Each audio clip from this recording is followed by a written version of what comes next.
Welcome to the boardroom, everyone. Thanks for showing up this week, John. Where's Dave?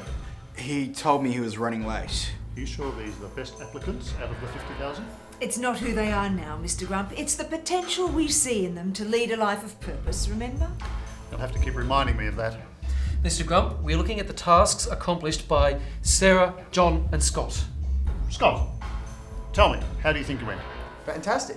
I managed to do a soap for 15 minutes every day. Really? Well, I've never felt so squeaky clean in my life. Every pore that was blocked is definitely unblocked. Well, that's an interesting way of viewing a soap. Let's take a look at how you did.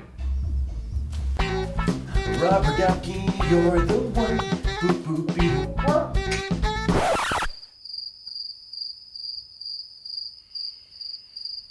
Cheryl? Oh, Scott obviously hadn't listened to the set task, Mr. Grump, and totally botched the whole thing up. I can't believe the lack of aptitude he's shown. But it's the potential we see in him, right? Of course, Mr. Grump. Danny? It's totally unacceptable in an organisation like this, Mr. Grump, and something we'll need to work on.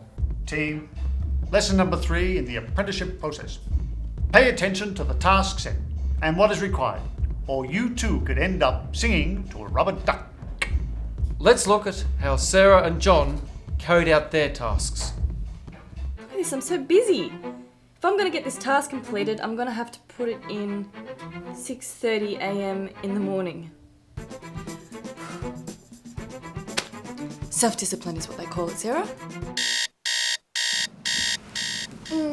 Dear Lord, I just pray that something's good.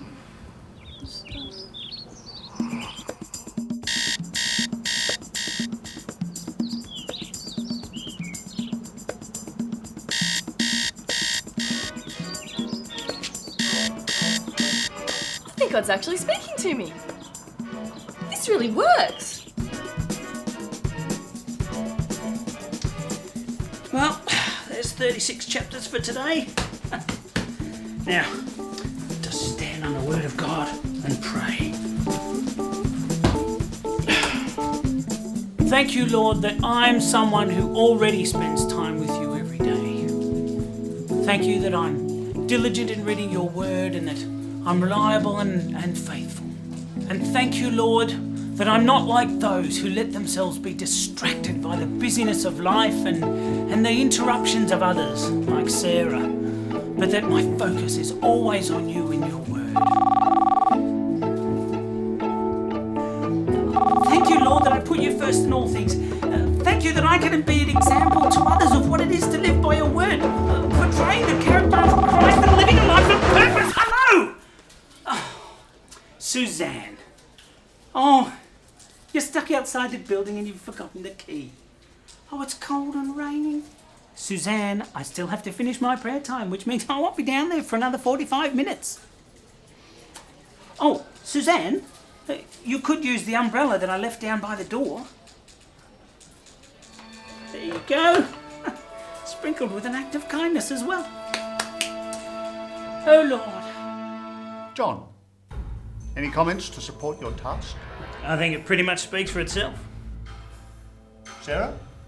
Well, even though I'm an extremely busy person, I disciplined myself and I actually made time to study the Bible and pray every day.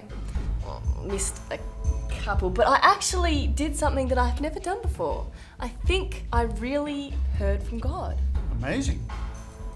John, there's a difference between just reading the word and living under the word. You have to follow through with what you read.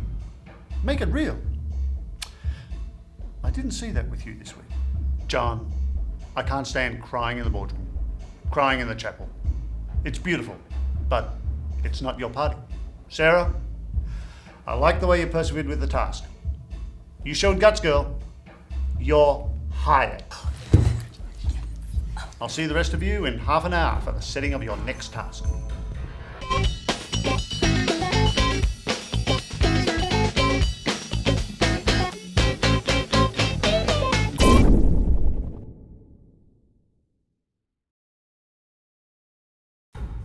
Team, Your task for this week comes under the heading Excellence in Service.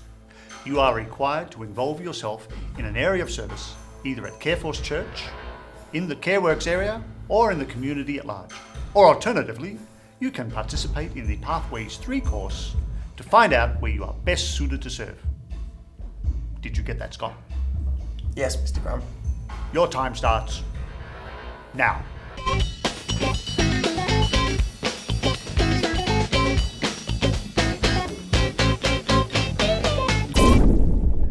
Look, sorry I'm late.